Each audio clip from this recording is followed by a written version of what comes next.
bagaimana kabar pekerjaan, petualangan, perjalanan hidup iman kita? Adakah ucapan syukur di hati kita? Amin. Ya, boleh sharing dulu, katakan Tuhan Yesus baik. Tuhan Yesus baik, yang mengikuti ibadah juga secara online. Tuhan baik dalam hidup kita. Meskipun susah, senang, ya itulah perjalanan hidup kita. Sampai saat ini pun saya masih bergumul. Kadang masih sering muncul nyeri sedikit ya, jadi suara saya belum bisa maksimal. Tapi sampai saat ini saya merenungkan bahwa kalau tahun lalu Tuhan sudah tolong saya, tahun ini ke depan, Ebenezer, detik ini Tuhan sudah tolong, detik di depan, hari esok ada di tangan Tuhan. Amin. Ya. Dan itu adalah kasih karunia yang tidak bisa kita dapatkan dari dunia ini. Oke. Di luar sana orang yang tidak kenal Kristus pun mereka banyak yang punya pekerjaan juga, betul? Apakah mereka diberkati? Ya, kita lihat. Mereka juga punya berkat sendiri. Mereka punya ya segalanya mungkin. Anak-anak Tuhan. Tetapi yang membedakan kita dengan mereka adalah bahwa kita punya jaminan hidup yang kekal yang tidak dimiliki oleh dunia ini. Sehingga apapun yang terjadi, situasi dan kondisi hidup kita, kita melangkah dengan hati yang lapang, dengan hati yang penuh sukacita bahwa kita hidup karena kasih karunia Tuhan. Amin. Nah, kita baca dulu tentang firman Allah dari kitab Efesus, surat Paulus kepada jemaat Efesus, pasalnya yang kedua, ayat 8-10. Efesus pasal 2 ayat 8-10, hanya 3 ayat saja, boleh kita baca sama-sama. 2, 3. Sebab karena kasih karunia kamu diselamatkan oleh iman, itu bukan hasil usahamu, tetapi pemberian Allah. Itu bukan hasil pekerjaanmu. Jangan ada orang yang memegahkan diri, karena kita ini buatan Allah, diciptakan dalam Kristus Yesus untuk melakukan pekerjaan baik yang dipersiapkan Allah sebelumnya. Ia mau supaya kita hidup di dalam. Ia mau supaya kita hidup di dalam.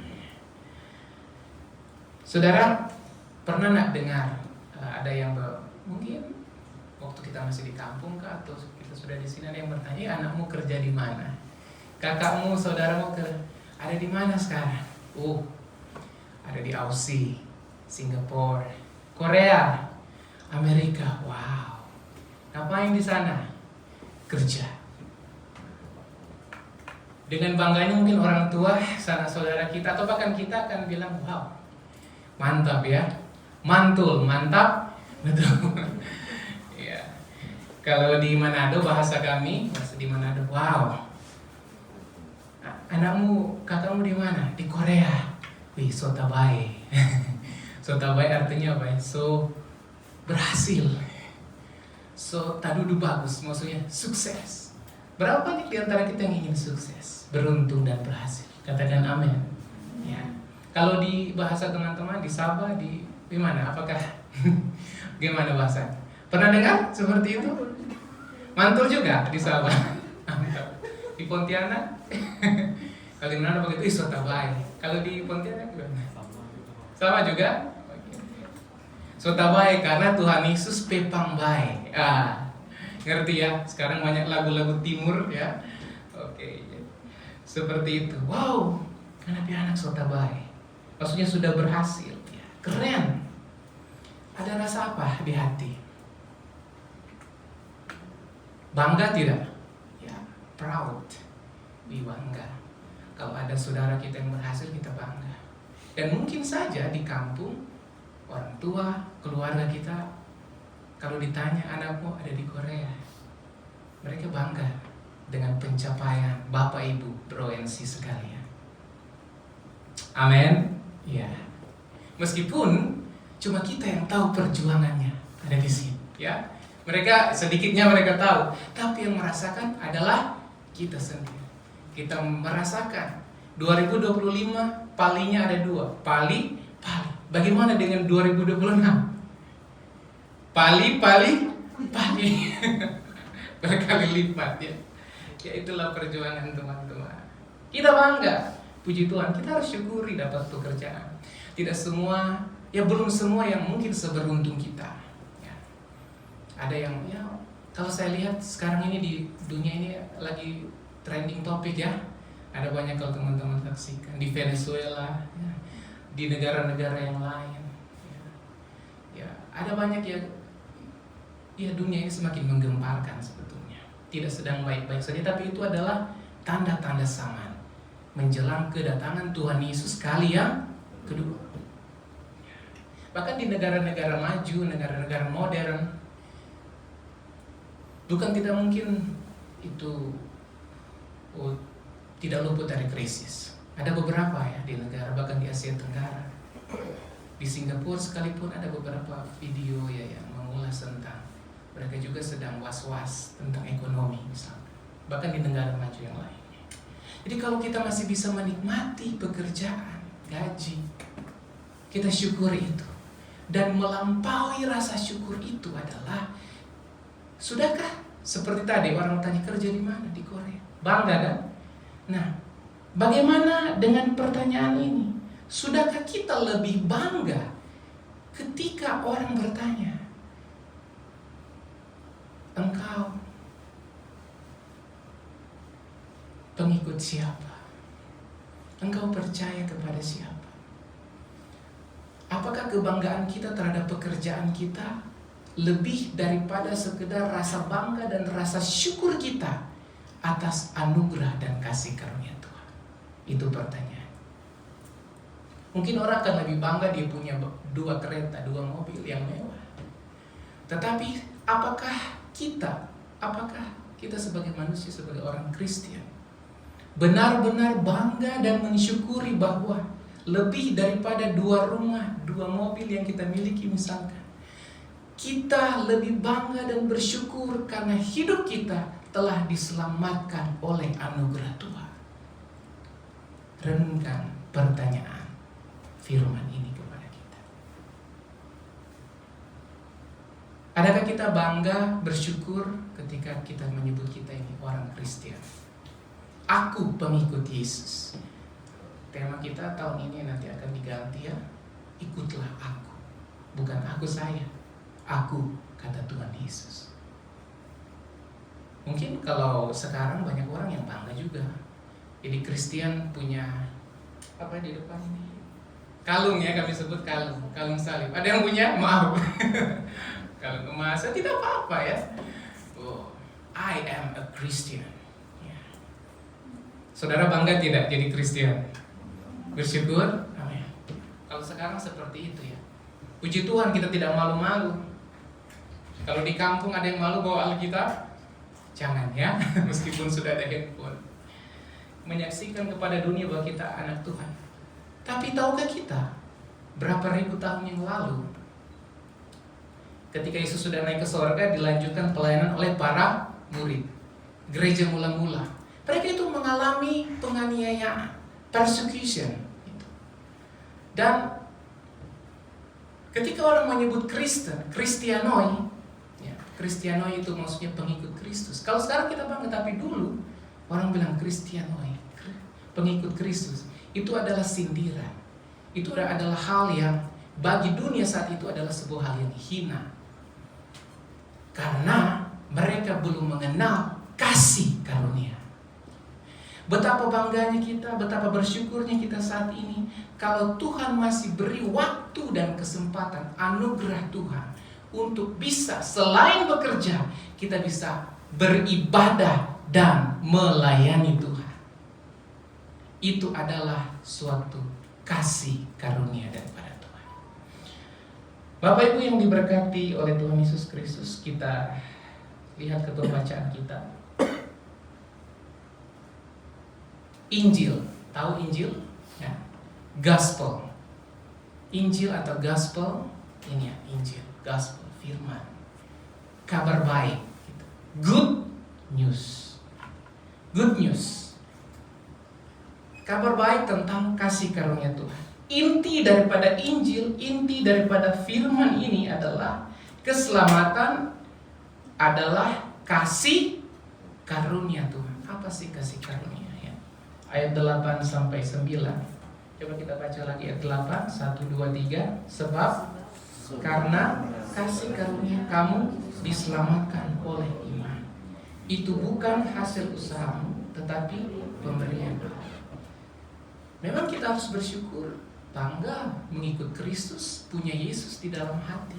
Tapi kita harus lebih dalam lagi menyelami firman Tuhan bahwa meskipun kita bangga, bersyukur, tapi ingat bahwa keselamatan ini bukan hasil usaha saya dan saudara. Bisa connect gak? Kita diselamatkan, kita bangga, kita anak Tuhan. Adalah aku bangga jadi anak Tuhan ya.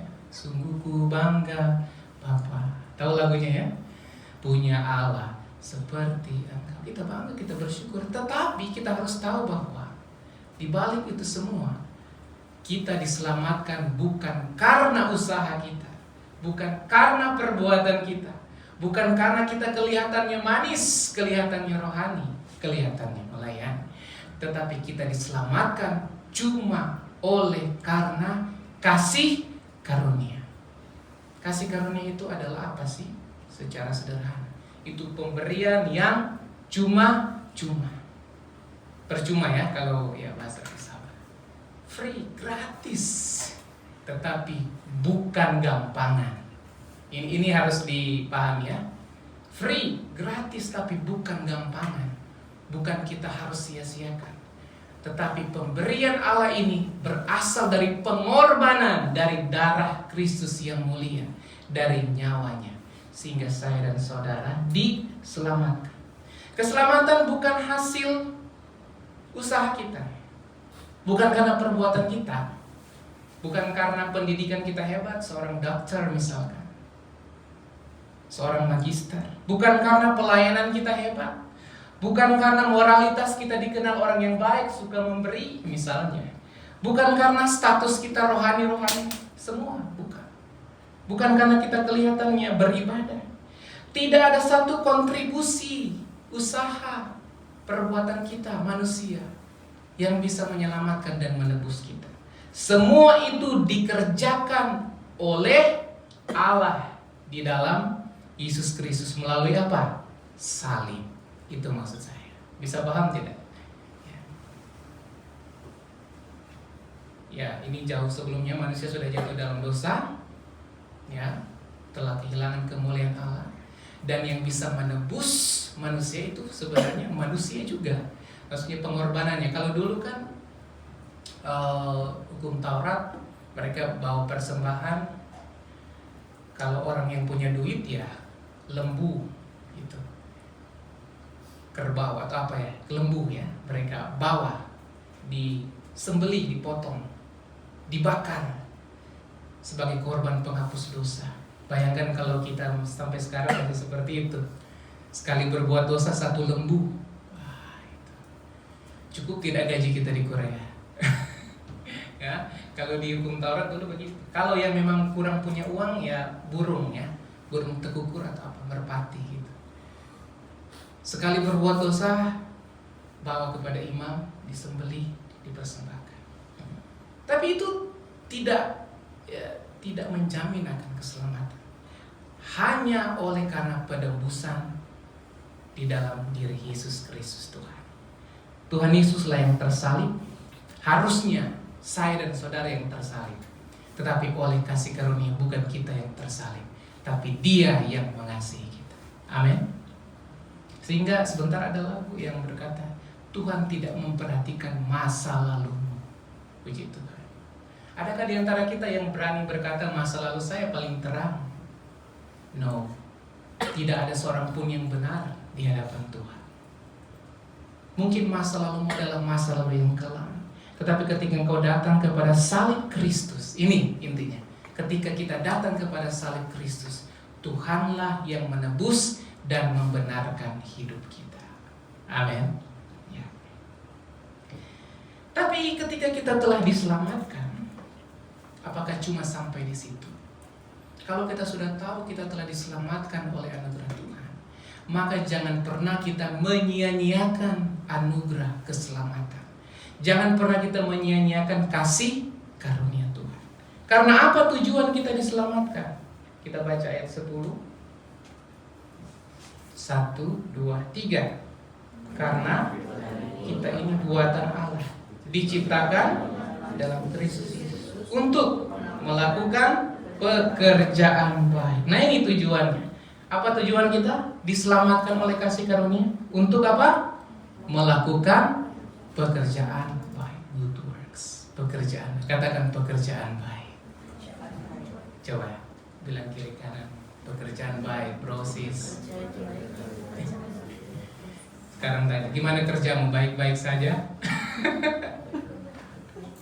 Mungkin ada yang merasa lucu ya. Kok emang sama pekerjaan baik di sini dan pekerjaan baik di kilang? Sama atau tidak? Yang Tuhan maksud kan beda. Pekerjaan baik di gereja yang dimaksudkan itu adalah singers, konsumsi, beri persembahan.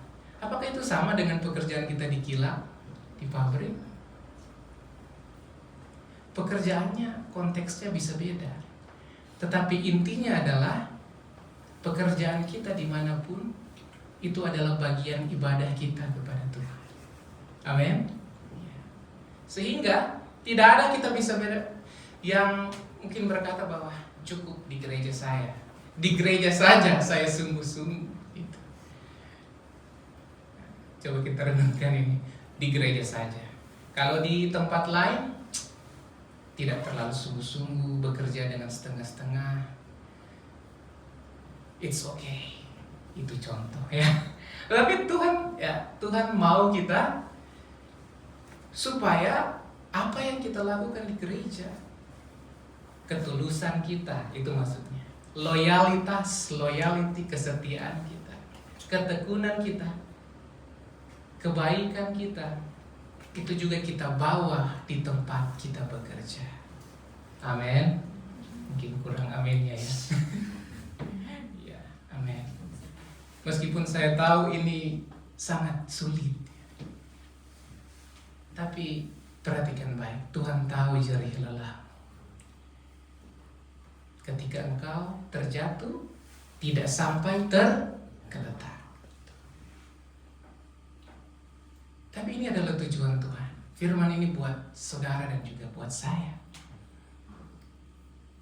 supaya kita benar-benar, kalau kita totalitas, maksudnya memberi hidup kita sepenuhnya kepada Tuhan, maka bukan cuma di gereja, di tempat kerja, di jalan, dimanapun, ya, dengan siapapun, meskipun mungkin ada banyak kali, aduh ini si dia yang paling menyakiti hati saya, contohnya.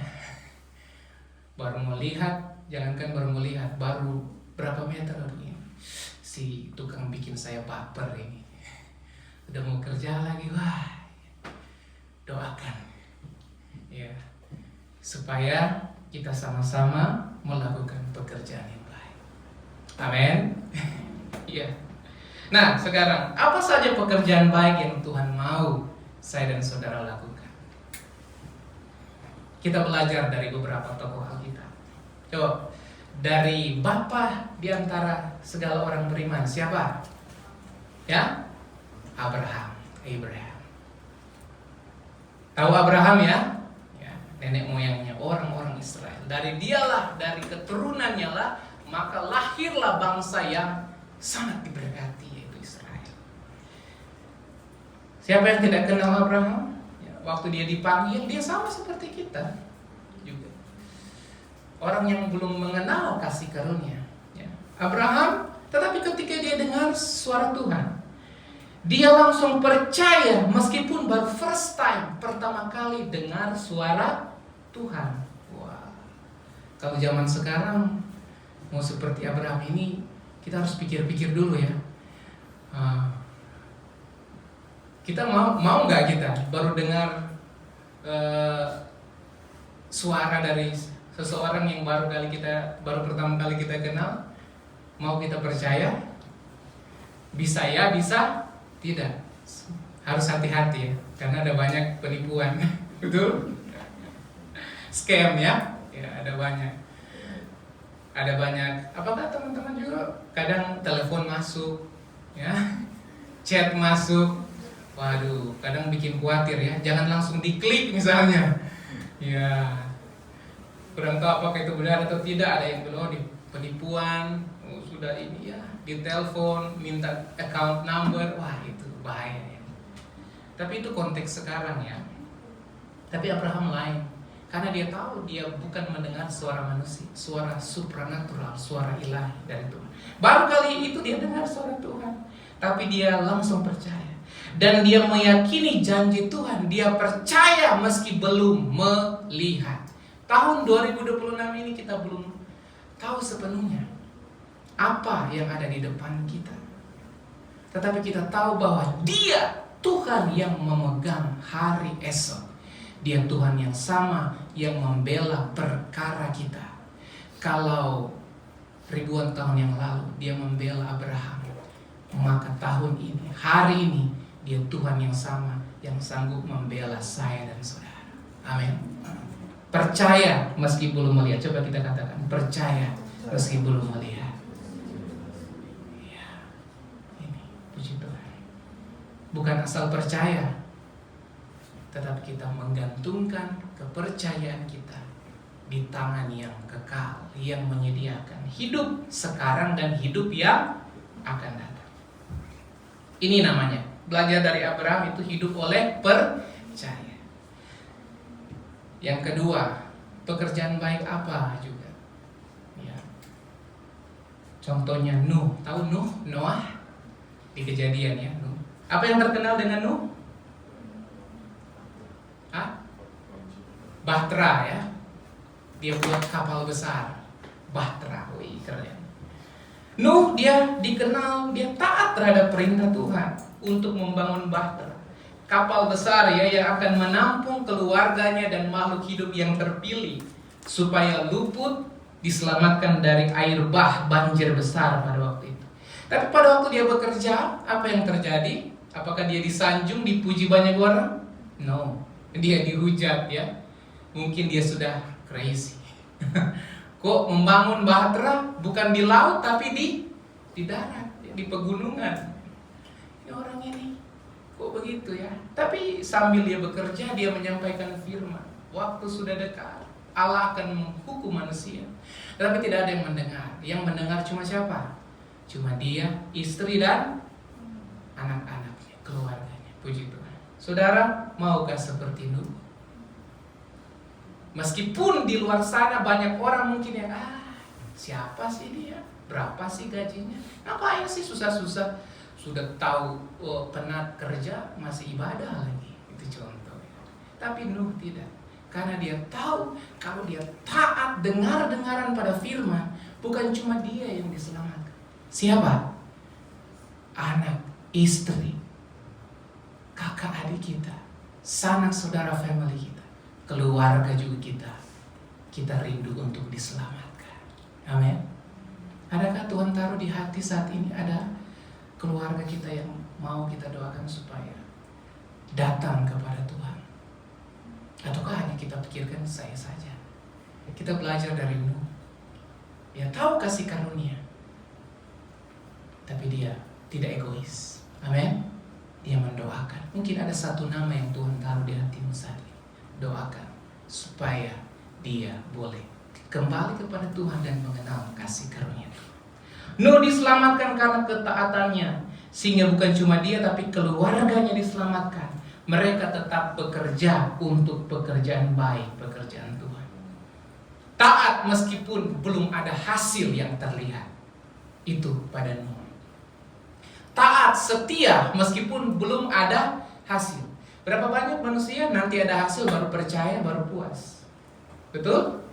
Benar? Kebanyakan begitu ya. Kalau sudah ada hasil baru percaya, baru puas, satisfied. Kalau belum, kayak masih was-was ya. Masih belum percaya. masih belum puas. Tapi Nuh, ya, dia taat meskipun belum ada hasil apa-apa. Adakah yang sementara engkau kerjakan dan belum ada hasil? Ya, puji Tuhan, saya tahu teman-teman sudah banyak hasilnya. Save, simpan baik-baik, amin. Ya.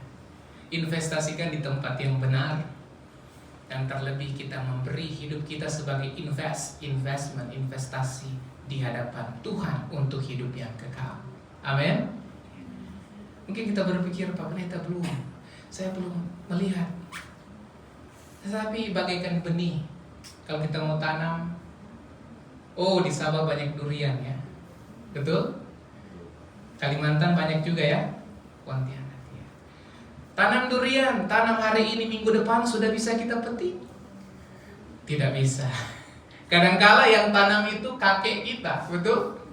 Mungkin ya, kakek kita, baru kita yang menikmati. Tapi seperti itulah Bapak Ibu Bro and Sis, sementara menabur, taburlah dalam kebaikan di ladangnya Tuhan. Jangan biarkan seperti perumpamaan penabur ya. Jangan biarkan benih itu jatuh di jalan, jatuh di mana lagi? Semak belukar, berduri, jatuh di tanah yang berbatu. Kita doakan supaya apa yang kita tabur jatuh di tanah yang baik. Sehingga meskipun belum kita petik hasilnya, belum masa harvest, belum masa menuai, tapi kita tahu bahwa kita percaya Tuhan sudah melimpahkan apa yang kita kerjakan saat ini. Amin. Ayub, wah kalau bicara Ayub ini saya bergetar hati ini. Tahu Ayub ya? Orang yang sangat saleh, dia sangat kaya raya. Tapi ketika Tuhan izinkan dia diuji, dia hampir kehilangan segala-galanya. Apa yang dia miliki? Bahkan istrinya suruh ketika dia sakit, kutukilah Tuhanmu dan matilah. Wah itu sangat sakit ya. Sahabat-sahabatnya datanya, tidak semua juga yang memberi penguatan. Betapa sakit dia, betapa menderita. Tapi di dalam penderitaan dan kesakitannya, dia tidak mau mengutuki Tuhan. Dia tidak mau meninggalkan Tuhan. Saudara yang diberkati oleh Tuhan, seberapa banyak kita diberkati, seberapa besar tantangan dan masalah, jangan pernah kita tinggalkan Tuhan Yesus. Amin. Sekali Yesus, selamanya Yesus. Saya berdoa supaya kita dimampukan untuk melakukan ini. Amin. Ayub ini luar biasa. Jangan pernah tinggalkan imanmu, iman kita terhadap Yesus, apapun situasi dan kondisi kita. Yang keempat, yang terakhir, Yusuf. Oke, dia tetap bertahan meskipun dalam kesesakan. Yusuf, dia itu seorang yang muda ya, yang kurang berpengalaman, kurang experience, tapi dia tetap berpegang pada janji Tuhan, sehingga janji itu digenapi baginya. Bukan cuma dia, kembali lagi keluarganya diselamatkan, bahkan bangsanya diselamatkan. Bertahan di dalam kesesakan karena ada janji penyertaan Tuhan. Kalau Tuhan pernah menyertai Yusuf, maka Tuhan yang sama juga menyertai hidup saya dan saudara. Amin. Ya. Mari kita berdoa. Tapi sebelumnya kita serahkan hidup kita ke dalam tangan Tuhan. Sebentar ada doa syafaat. Sebelum berdoa syafaat, ada satu lagu, Ajarku Mengerti Segala Rancangan.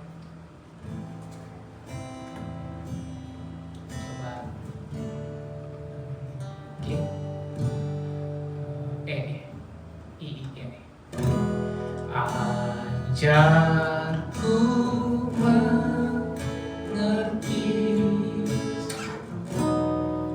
segala rencana. Bawa pergumulan kita kepada Tuhan saja. Ajarku berserah hanya padamu. Pimpinlah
segala yang ku perlu.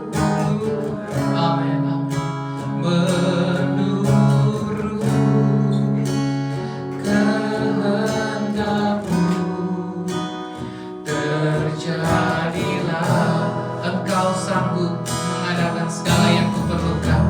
Engkau sanggup mengadakan segala yang kuperlukan